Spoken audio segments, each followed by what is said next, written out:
next, man up. Tom Brady says the Pats will definitely have to adjust without Julian Edelman. New England is 9-0 and face the division rival Buffalo Bills on Monday Night Football this week. We welcome in our Mark Schlereth. Good to see you. Thank you. Thanks for joining us. Please tell us, how vulnerable are the Patriots without Edelman? I think just the statement by Tom Brady was, if you really listen to it, it shows you the greatness of the New England Patriots. Basically saying you're just not going to plug somebody in to take his role, but we're going to do what we do with the guys that we have and put them in positions, not the Julian Edelman position. So many teams think that, we're going to plug in, Danny Amendola, and we're going to have you do what Julian Edelman does. No, you're not, because Danny Amendola can't do what Julian Edelman does. That guy in the slot is an absolute freak show, and I'm talking about Julian Edelman. He's nasty. I mean, he gets after people. He's one of those guys that's fearless across the middle. There are very few of those guys that that can do that, but it goes to show you the mentality of the New England Patriots. We're not going to ask somebody to come in and be Julian Edelman, because there aren't any Julian Edelmans. What we're going to do is put our guys in the best position based on their skill set to have success. Will there be a drop-off? That's three people on the New England Patriots that you look at, three players that you look at that are irreplaceable.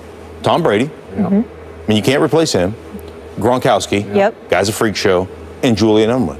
So they have lost a large portion of what they do on the offensive side of the ball as far as keeping the chains moving and staying in front of the chains. Julian Edelman did that, and he got the tough, nasty yards for them. And he was, at the wide receiver position, and you don't say this about very many guys, he is one of those guys that sets a tone for their offensive football team from just a pure nastiness standpoint. That's Julian Edelman. They're going to miss all those factors about him. Yeah, I agree. So more vulnerable than, are you saying they could lose a game down the stretch? Oh, sure. Yeah. Sure. I mean, it's, you look at their ability to stay on schedule, right? What he does in the middle of the football field, that to me is the biggest thing. You've lost a big portion of the staying on schedule of your offense, right? Being in 3rd down and 2, we can live there all day long. We can convert. We've got a myriad of different plays that we can run in 3rd and 2. You're in 3rd and 8 because Julian Edelman isn't across the middle of the ball for you. That's a different story. And when you lose that aspect of your offense, there's very few guys. Not everybody is as tough as Julian Edelman. Not everybody is as nasty as Julian Edelman. There are some guys that lack some of that mental toughness to do the things that he does. And I'm not saying they're not tough individuals. You don't play in this league if you're not a tough individual, but they're not the same. They're not cut from the same cloth that Julian Edelman is. That guy is a bad dude now. Okay. Let me say this. Please. First things first, question. Julian Edelman, is he out? How long?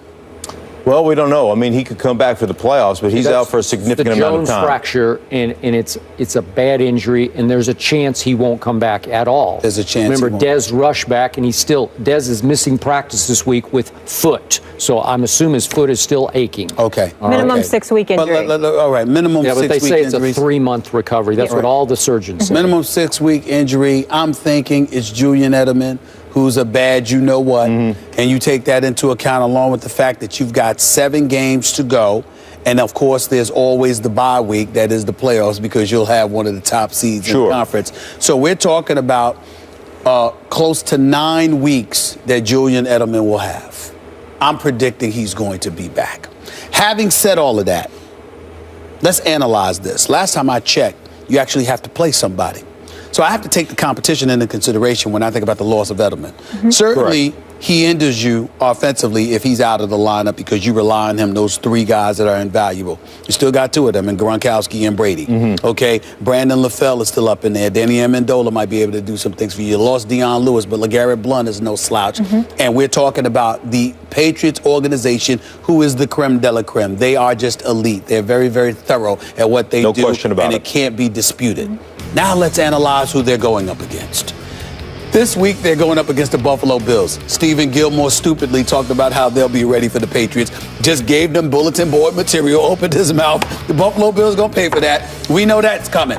After that, you got the Denver Broncos. Osweiler's your quarterback now, not Peyton Manning. I'm sorry, I don't believe for one second that Brock Osweiler is going to beat the New England Patriots. I just don't see it. I don't see it happening. The Philadelphia Eagles. Well, Mark Sanchez might be the quarterback there. Or Sam Bradford, not Bradford.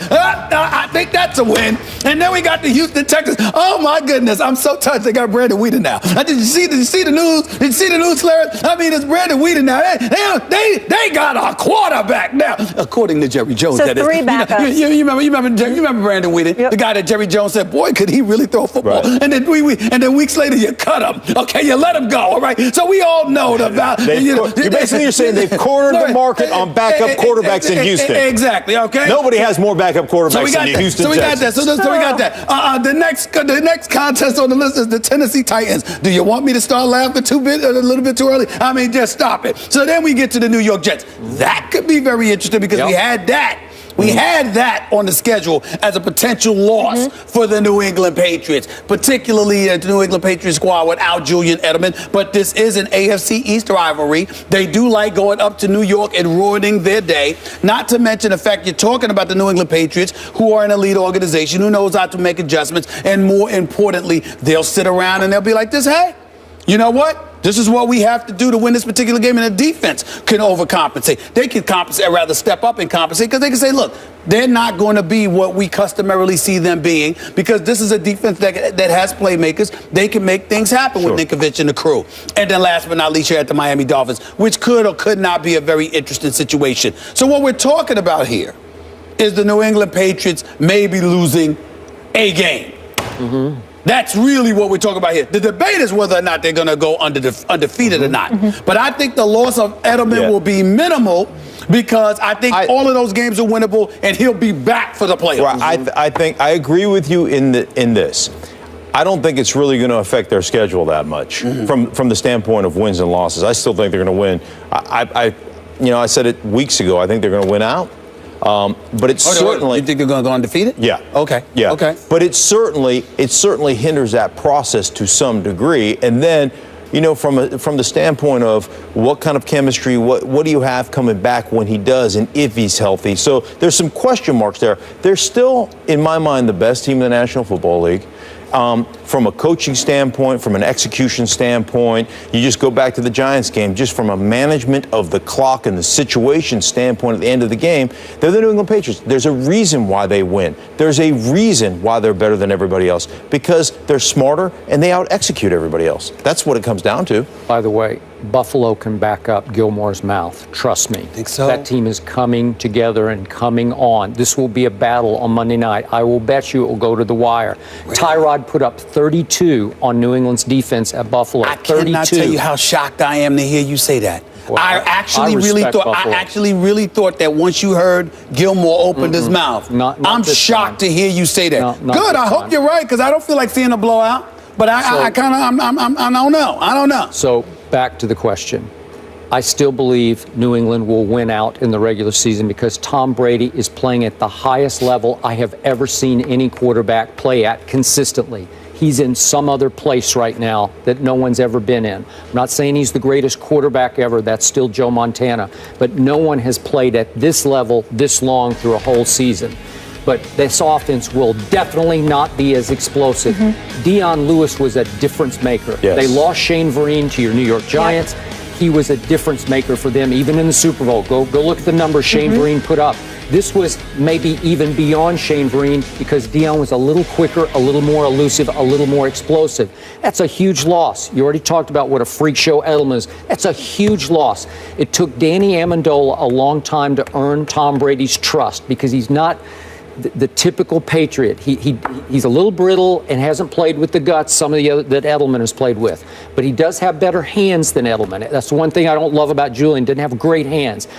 Amendola will make big catches at big moments, and I think he has earned the trust. He just doesn't do it the way this guy does it. But he is slippery, and he did make a hellacious spin move to get them in field goal position the other day against your Giants.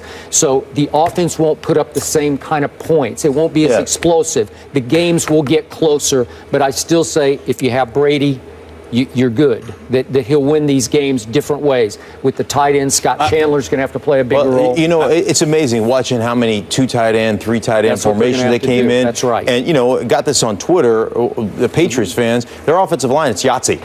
Right? Just throw it out there. 2 or 3 of them are returning, though, right? Well, here was what was supposed to be back. They're last week. This was one of the most amazing things for me last week. Their backup left tackle gets hurt.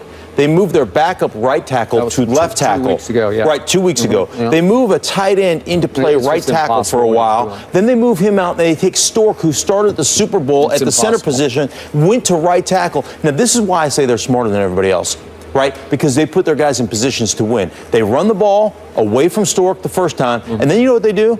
They throw a 5-step drop with a set cut principle. So they're saying the ball's coming out of Tom Brady's hands. You don't have to hold up for very long. What we want you to do is set and then go cut. I mean, he almost cut this guy in half on the first pass pro. 2.5 seconds, the ball's going to be the first pass pro he's in and saying, we're going to set the tone for you and give you an opportunity, even though you're playing out of position, to have success. It may not be pretty, but you're going to have that opportunity. That's coaching. Last comment. If what you two say about Julian Edelman's value comes to fruition, I believe the Jets beat them on December 27th. They're going to have a real shot. That's the game.